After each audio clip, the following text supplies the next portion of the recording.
মসজিদ স্থাপত্যের বৈশ্বিক বিবর্তনের ধারা নিয়ে ধারাবাহিক প্রামাণ্যচিত্র মসজিদের বিশ্ব স্থাপত্য ধারা।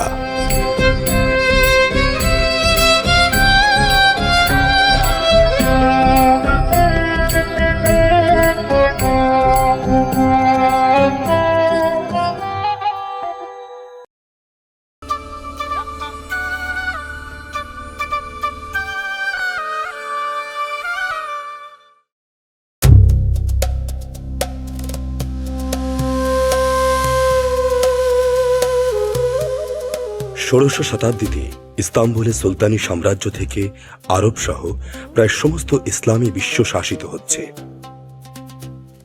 সে সময় তৈমুর ও চেঙ্গিস খানের উত্তরপুরুষ মঙ্গোলীয় যুবক জহিরুদ্দিন মোহাম্মদ বাবর পানিপথের যুদ্ধ জয় করে ভারত দখল করেন। শুরু হয় মুঘল সাম্রাজ্য। পরবর্তী ৩০০ বছর ধরে পূর্ব এশিয়ার ভারত, পাকিস্তান, বাংলাদেশ ও আফগানিস্তানে এক নতুন ধারার ইসলামী স্থাপত্য কলার বিকাশ ঘটতে থাকে। পারস্য দেশীয় স্থাপত্য রীতির সাথে তুর্কি সুলতানি রীতির স্থাপত্য কৌশল আর ভারতের হিন্দু স্থাপত্য রীতির মিশ্রণে তৈরি হয় নতুন এক ধরনের মুঘল রীতির ইসলামী স্থাপত্য কলা। 1526 সালটি ছিল ভারতের রাজনৈতিক ম্যাপের পরিবর্তনের বছর। এটি বাবরের আবির্ভাবের বছর ছিল, যে মহান মুঘল রাজবংশ প্রতিষ্ঠা করেছিল। দিল্লির হুমায়ুনের কবরকে মুঘল সাম্রাজ্যের প্রথম রাজকীয় শিল্পকর্ম হিসেবে ধরা হয়। 20 বছর বয়সী সম্রাট আকবর তার পিতার স্মরণে এটি তৈরি করেছিলেন। প্রথম থেকেই এই এলাকার দুর্গটি উত্তর ভারতের সবচেয়ে শক্তিশালী দুর্গ ছিল। এই দুর্গে সম্রাট আকবর, জাহাঙ্গীর এবং শাহজাহানের প্রাসাদগুলি রয়েছে। সমস্ত কাঠামোর মধ্যে সবচেয়ে উল্লেখযোগ্য শাহজাহানের সাদা মার্বেল পাথরের ভবনগুলো।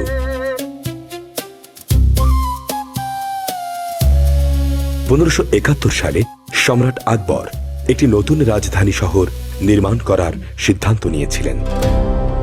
এটির নাম ছিল ফতেপুর সিক্রি।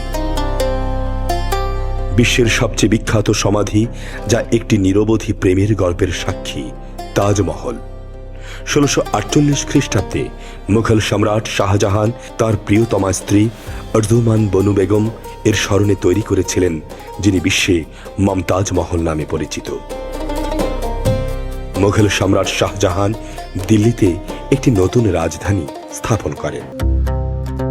তিনি লাল কেল্লার ভেতরে তার প্রাসাদ স্থাপন করেন। ছিল দেওয়ানে আম, যেখানে সম্রাট সাধারণ মানুষের আবেদন শুনতেন।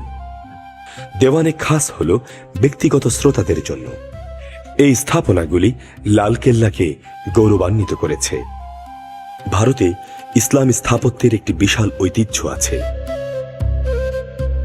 রাজাদের প্রাসাদ, কবর আর মসজিদ নির্মাণের মধ্যেই তাদের স্থাপনাগুলো নির্দিষ্ট ছিল।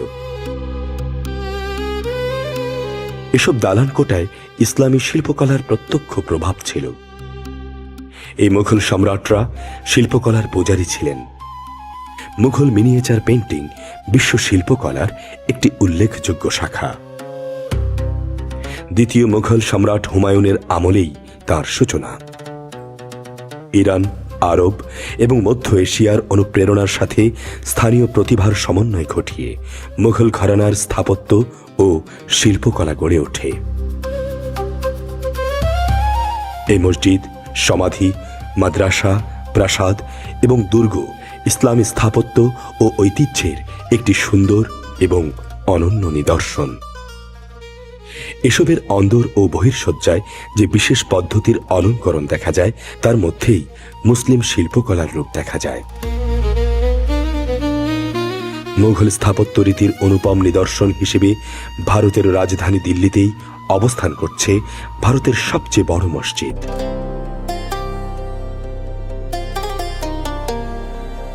মুঘল সম্রাট শাহজাহানের আমলে সপ্তদশ শতাব্দীর মধ্যভাগে দিল্লির এই জামে মসজিদ বানাতে খরচ পড়েছিল প্রায় 10 লাখ রুপি। সে সময় পর্যন্ত পুরো এশিয়ার মধ্যে এটাই ছিল সবচেয়ে ব্যয়বহুল মসজিদ। লাল বেলে পাথর আর সাদা মার্বেলের 120 ফুট উঁচু দুটো মিনার ছাড়াও এই মসজিদে ছিল প্রধান 3টি তোরণ এবং 4টি উঁচু মিনার। মসজিদের সামনের খোলা চত্বরটিও নামাজ পড়ার কাজে ব্যবহার হতো এবং প্রায় 25,000 নামাজি একত্রে নামাজ পড়তে পারতেন। মুঘল বাদশাহ শাহজাহান অনেক যত্ন নিয়ে এই মসজিদ বানিয়েছিলেন।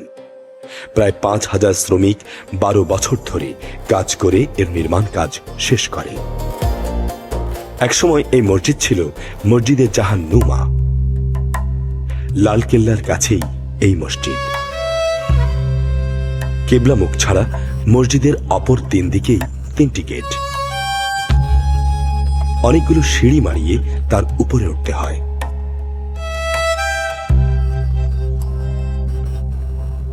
এর মধ্যে পূর্ব দিকের গেটটি একসময় ছিল কেবলমাত্র সম্রাটের ব্যবহারের জন্য এবং জুমাবার ছাড়া এটা কখনো খোলা হতো না।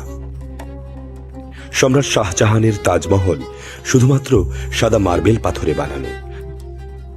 মসজিদের ভেতরে সাদা কালো রঙের মার্বেল পাথর দিয়ে মেঝে তৈরি করা হয়েছে।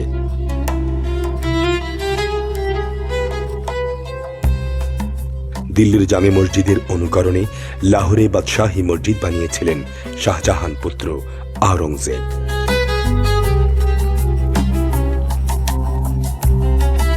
পারস্য দেশীয় স্থাপত্য রীতির সাথে তুর্কির সুলতানি রীতির স্থাপত্য কৌশল আর ভারতের হিন্দু স্থাপত্য রীতির মিশ্রণে তৈরি হয় নতুন এক ধরনের মুঘল রীতির ইসলামী স্থাপত্যকলা।